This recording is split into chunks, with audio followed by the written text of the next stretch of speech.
Husband left me stranded at a family gathering, yelling profanities, blaming me for his outburst, and questioning if we should stay together. I 34F and my husband 35M have just gone through the biggest fight we ever had, and it seems like divorce is inevitable. We have been together for 7 years and married for 2.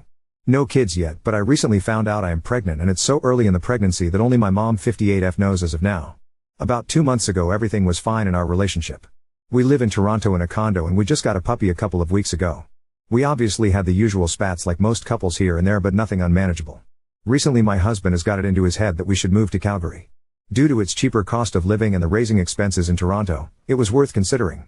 I was not and still am not 100% sold, because one thing my husband refuses to consider in this decision is that we have a lot of family here. If anything were to happen, I know we have support from them, and out there we'd be on our own. More info: we are very close with my family. My mom, brother 32M and Sil 27F live about 20 minutes away, and we see them and my extended family very often. We are not so close with his family. He has no communication with his sisters and only tolerates his parents. His parents never really accepted me because of my religion, and despite trying with them several times it came to the point where only he communicates with them. I try to push him to mend those relationships because I think he needs it. Family kinda fell apart when he was 17 and he seems to really like being around family ESP when he's with mine. So I figure with my pregnancy maybe we can start from scratch with his side of the family and building that relationship again. He was actually on board with my messaging his sisters and letting them know I was pregnant. The problem: on Saturday my brother had a barbecue and we and our new puppy went over. About a week before the barbecue my husband told my mom about Calgary. My mom was not a fan as she didn't think it was a good idea for us. I wasn't thrilled either because we have nothing planned, and I felt there was no need in mentioning it yet as we didn't even know when and if we were going to go. During the barbecue I asked my husband not to mention it because I saw how upset it made my mom and I wanted to have a good time. He promised me he wouldn't.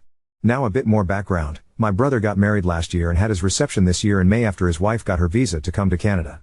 My mom helped with the finances for both events. My brother feels like it's not fair that he got a wedding and reception and I didn't get either. We got married in City Hall and didn't do a reception and got our condo instead. So during the barbecue we were talking and my brother said we should think about it and throw a little party. TBH, I would consider it now, but my brother doesn't know I'm pregnant and I don't feel like I want to do that now. I'd rather focus on our future with the baby. During this conversation when my brother said think about it, my husband says in front of everyone, fuck that, I don't want to feed those people, we are going to Calgary. I was very upset at this because firstly he wasn't supposed to mention Calgary, and secondly the way he said it was so rude. My husband noticed my mood changed and asked me what was wrong. When I told him privately why I was upset, he got mad at me for my feelings and decided he wanted to leave the barbecue. Keep in mind we came in one vehicle and we had the puppy with us and all his stuff. The barbecue was pretty much done, so really we were going to leave soon anyways, but my husband made a production of looking for car keys and making a grand exit. When he couldn't find the keys he kept rudely asking me to give him the F-King keys. We were by the front door and I told him to go outside and calm down, give me a few minutes to pack up the puppy and we could leave together, but he was adamant. When I didn't give him the keys he raised his voice and started swearing more, and that's when my brother came to see the commotion. He got into a verbal argument with my brother and my Sil dragged my brother away, but words were still exchanged. I was crying at this point because he's never been this way in front of my family. I gave him the keys and he ran to the car. I went after him to get to calm down and wait for me, but he drove off while I was standing right there. The neighbors saw and it was such commotion. I know in hindsight I should have just given him the keys, but in the moment I really didn't think along those lines, and I was worried about how it would look that he just drove off and left me and our puppy behind and I'd have to ask one of them for a ride home. When I tried to call him on the drive he said it was all my fault. That I caused his character to be assassinated in front of my family. My maternal grandparents live with my mom and heard the yelling too. That I don't respect him and I should have just obeyed him.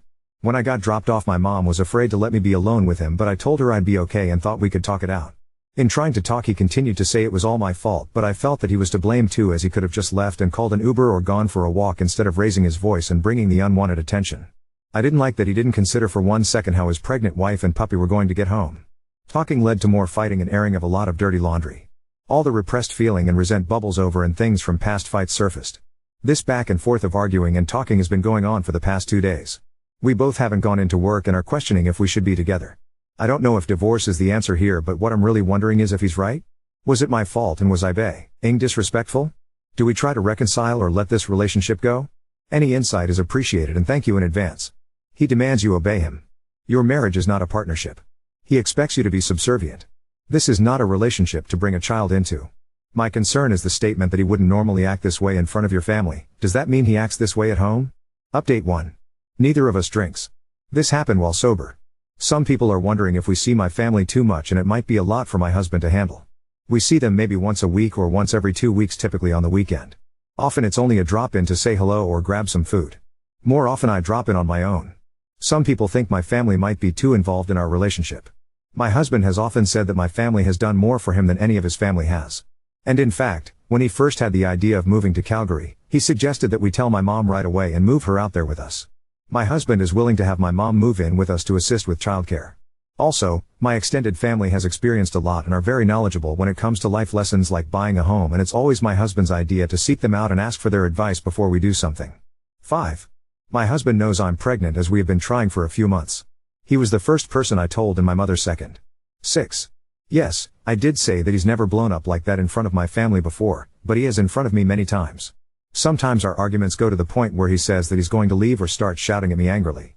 I'm not going to say I'm completely blameless as I do shout back, but at the end of most of them, I end up crying, apologizing, and then we are good again. 7. For those wondering about culture being at play. We are both first-generation North American. He was born in the USA and I was born in Canada. He's a dual citizen. We are both of South Asian descent but come from different religious backgrounds. Neither of us is particularly religious, but we respect that our parents are. Update 2. We have been talking and arguing on and off since all of this has gone on, and I even showed him a lot of the comments. He thinks the comments are not worth putting stock into because everyone who commented was not there in the situation. I asked him to read my post and tell me if I made an error in recounting what happened, but he didn't find one and felt that I was accurate. I suggested we do counseling as I suspect that this blow up has some roots in his anger issues which have been unresolved since his family sort of fell apart. He goes back and forth agreeing to do counseling, and then saying that he doesn't want to. He thinks that I need to be the first to apologize and beg for his forgiveness, and then he can apologize for the subsequent things that he did after. When he says obey, he means it in the traditional sense where women in the relationship are subservient to their husband. For those who wondered about our financial situation, it's not good. He lost his job 2 months ago and has put in to return to his former place of employment. He's still the process as it takes time even to be rehired. During this time he has been home while I continue to work. He had received a huge retro pay before all of this and promised to buy me a ring with that money. When he lost his job, the smart thing to do was use that money to help ensure we could get by, and that's what we have been doing. But that also meant my ring got put on the back burner. I'm not gonna lie that I wasn't annoyed by that because my ring has always been on the back burner, but I also know that the smart thing was to hold on to that money to get us by. During our arguments, I finally was able to express how I've been feeling in our relationship. I let him know that for the last 7 years I felt like he was very dismissive and devalued how I felt about anything. Whether the issue be big or small, anytime I expressed my feelings towards something I was often met with comments like I don't want to hear it or was brushed off. So for the course of our relationship, I've often had to push down my feelings so that it wouldn't cause a rift between us, and these last few days all of that bubbled over. He felt that I was explaining all of this out of the blue and under the influence of my mother. I tried to explain that it feels out of the blue for him because each time I tried to express myself in the past, he shut me down, so now for him it's the first time. He believes I'm making a mountain out of a molehill. That the trivial things he does or certain behaviors he exhibits are not as bad as things could be. For example, when I say he has some anger and attitude issues to work out, his reply is that I should be grateful that it's only that minor and that he's not actually being physically abusive.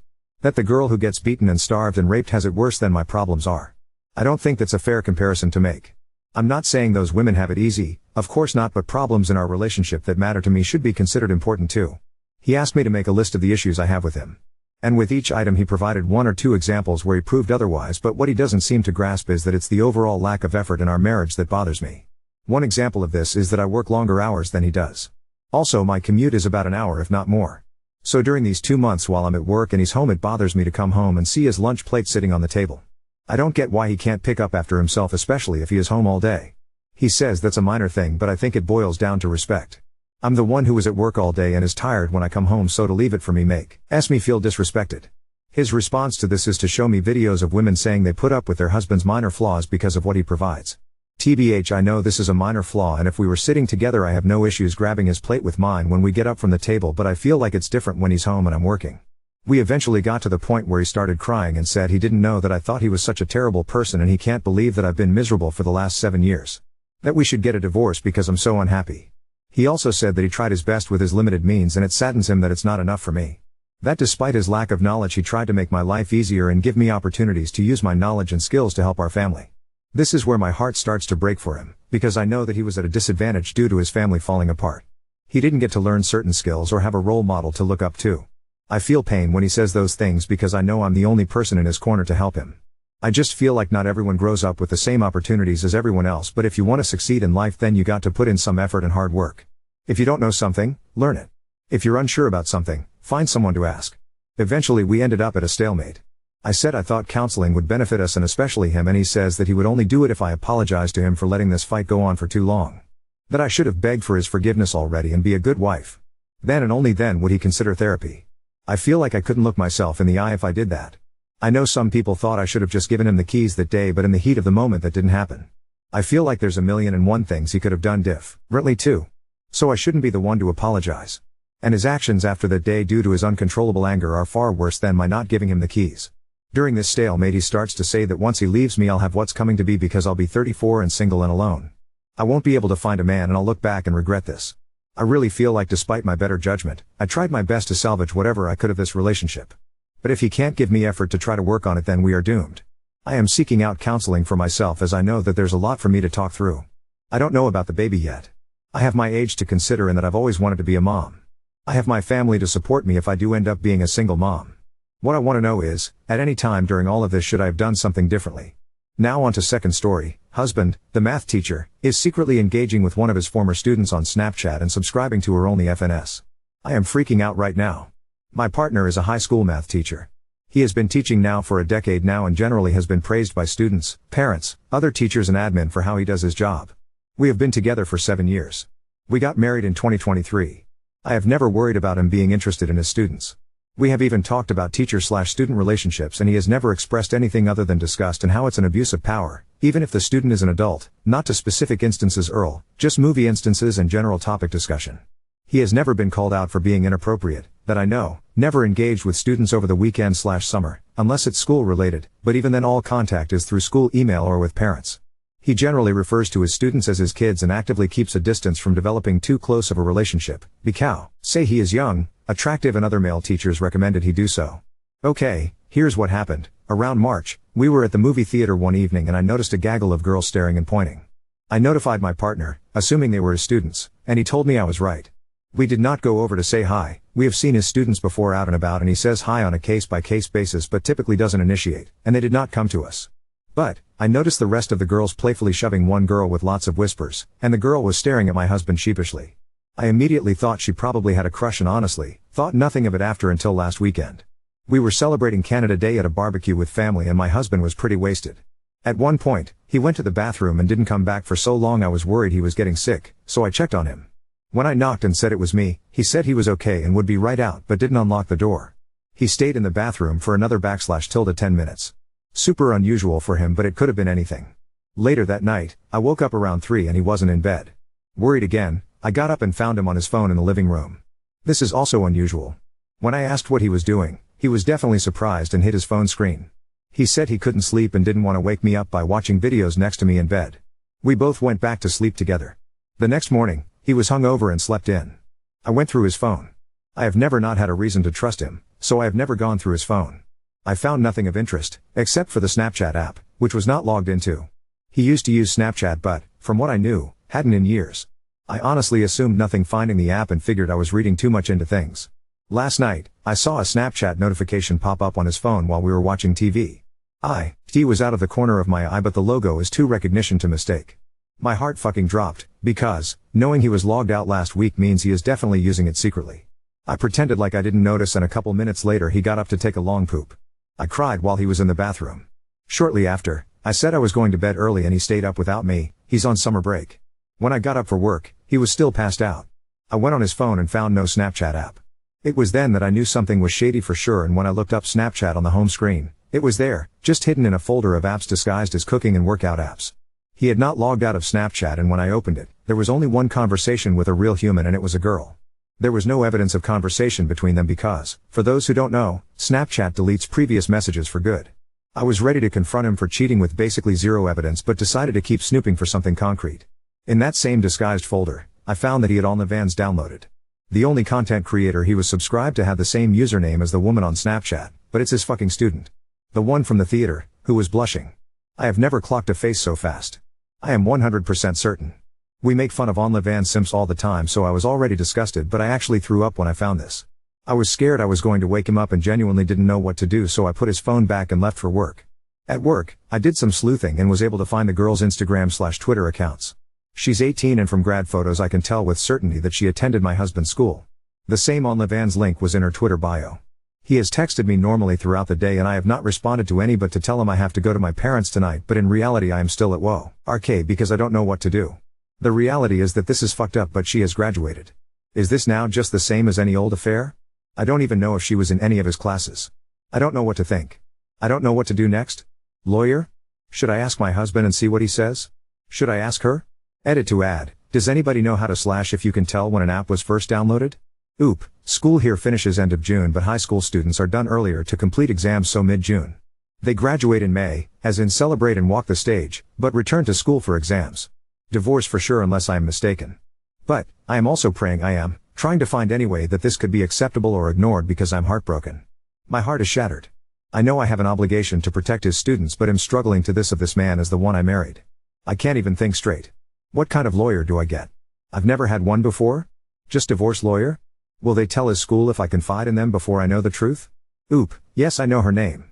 Is there a chance that he is not engaging and just subscribed? A chance that he has her Snapchat but isn't talking? Is there a chance I'm wrong? Should I check when it was downloaded before I ask? If he downloaded it after the school year ended and has not been engaging, is this the same as porn? It feels worse. Oop, I know. But then I also think that I don't know without proof. Is what I have proof? We share a mortgage. And a cat. We have shared investments. We just passed our 1-year anniversary. I thought I knew him and now I don't even know if I can go home. I don't know where to go. We've never so much as even had a fight where one of us sleeps at a friend's. If I go to my family or friends they will press me and then I can't take anything back. Update 1. To clarify some things, no, I didn't have pictures or screenshots of the snap chats or on the vans. I was so upset I didn't even think about it until afterwards and I thought there would be another chance to get them. I realized I fucked up. For some of my early comments, my brain was still reeling. I am 100% leaving my husband, to make it clear. It took me some time to come to terms with what was actually happening and the fact that I was in denial, but Reddit helped me get there, so thanks. The comments were about 50-50 split between talking to a lawyer or my husband first. The reality is that I didn't think I had anywhere else to go at the time and I was so emotional last night and felt like I needed to know. I wanted to confront him and rip off the band-aid. He called me while I was still at work and I ended up telling him we needed to talk. He seemed thrown off by this and canceled plans to stay in. I didn't get home for almost 3 hours after that, crying and deciding WTF to do. Ultimately I went home. If you're ever in the same position, don't do what I did. I wanted to follow the advice of many comments by basically saying I know about her, but I really wanted to get pictures of the evidence first, so I planned on playing it cool, saying never mind, all is okay, until we went to sleep and then sneaking back on his phone. I shouldn't have said anything on the phone, but my emotions got the better of me. But when I walked in the house, I immediately felt like he knew that I knew. He said what's up super standoffishly, just seemed off, and whatever I said on the phone must have tipped him off. Either that, or he was able to tell that I was on his phone in the morning somehow, pretending to be asleep? I'm not sure. So I couldn't control myself and got super emotional and confronted him on the spot. I asked if he had on the vans. It was the first thing out of my mouth, and he literally said no. What did you want to talk about? I told him I knew that he did and he denied. I told him I went on his phone this morning and scoffed and walked away. I followed him crying and screaming that I knew he had OnlyFans and Snapchat, that I was leaving him, and finally cried out something about cheating with his students. When I said that, he immediately turned around and asked what the fuck I was talking about. I told him that I knew about the girl, 18F, and his face genuinely turned into somebody I don't know. He immediately began yelling in my face that I don't know what I was talking about, how dare me accuse him of sleeping with his students, that I'm crazy and trying to ruin his life. I was screaming at him back. I told him to open his phone and prove it, and he laughed in my face about how stupid somebody would be to do what I'm accusing him of, and basically threw his phone at my face and said, knock yourself out. As people can probably guess, there was nothing. He definitely knew before I got home. He was logged out of Snapchat, and when I asked him to log in and stop lying, he logged into a different account and asked me if I would drop it now. The first one had just 18F and a few AI account things. This one had all his old college group chats and other people, including me. He gaslit me and swore he didn't have another account. He even suggested that I dreamt all of this. At one point he finally admitted that he subscribed to enough for a streamer during one of our intimacy lulls, but never a student, and he swore he lied because he loved me and doesn't engage in that kind of behavior anymore. It was just hours of lies and gaslighting. He said that he knew which student I was talking about, but that he's never spoken to her or taught her. He didn't recall the movie theater incident and accused me of imagining it too. He denied receiving a Snapchat at all a few nights ago when I first saw it. He denied acting shady the days before. He denied everything. I was absolutely disgusted by him the whole night. As the conversation went on, he started to talk about how he's going to get us marriage counseling, that my trust issues can be worked on, and he would leave teaching if it's what it took for me to stay, but never admitted to anything with a student. Admittedly, I was starting to get a bit of a gaslight fog about the situation, believing some of what he was saying, but when he volunteered to leave teaching, I knew it was worse than I knew. Because teaching is his everything, he gave up an amazing opportunity which would have made him 3-4x the money and way more recognition to teach, and has never complained about his job a day in his life. We both know he loves his job more than he loves me. If this was truly all a misunderstanding, or if it was a one-off with a graduated non-student, I just think he would do more to protect his job and his career. He wouldn't just leave over crazy behavior for me. That immediately told me everything I needed to know, that he was panicking on the inside about me leaving and me telling people. Maybe because more happened with 18F than what I know, maybe because he's done this before, I'm not sure. But he fucked up bad. It's so late, I was so exhausted, and I feigned agreement in working through it and told him I could move past it, but I was obviously lying. I need time to get shit in order. He is sleeping in the guest room tonight. I told him I would need a lot of space and he said he was okay with that. He left his phone in our bedroom for the night as a peace offering. I hate his fucking guts. I have so many things on my mind right now, what the fuck to do, how to get a lawyer, if I should tell my family, if I should tell the school, the fact that I have no proof but I know what I saw. The fact that I'll be 33 and divorced. Above all, the fact that my husband may have slept with this girl, that's my gut telling me, because he kept repeating that he would never sleep with his students, over and over, when I was using words like cheat with, look at porn of, or sext with. So that's the update. I was gaslit and lied too. I got no sleep last night but still went to work this morning to get away from him. He hasn't texted me or called all day. I want nothing more than to go to the school with this info. My heartbreak is gone and I'm just angry and disgusted and want to right his wrongs, but I need him to admit to it so I can know how bad it is, and I don't think he will. I was thinking of telling him that I reached out to the girl, I'm not going to, and see if that freaks him out enough to come clean, but what if she doesn't know / he's using a fake account? Or just saying I have proof, even though I don't. Anybody have any good ideas? In the meantime, looking for divorce lawyer ASAP. Edit, I am quickly edited to add, because so many people are saying I don't need proof to divorce, and I know that. I'm leaving him 100% regardless. But I really want some proof. I want to prove to him that he can't lie to me and get away with doing this. I also think most people in his life will not believe me without proof. I'm scared of my name being slandered and him getting off scot-free, or maybe even making me the bad guy for falsely accusing. I also want to know the extent because I need to know if he is sleeping with students or just being a creep.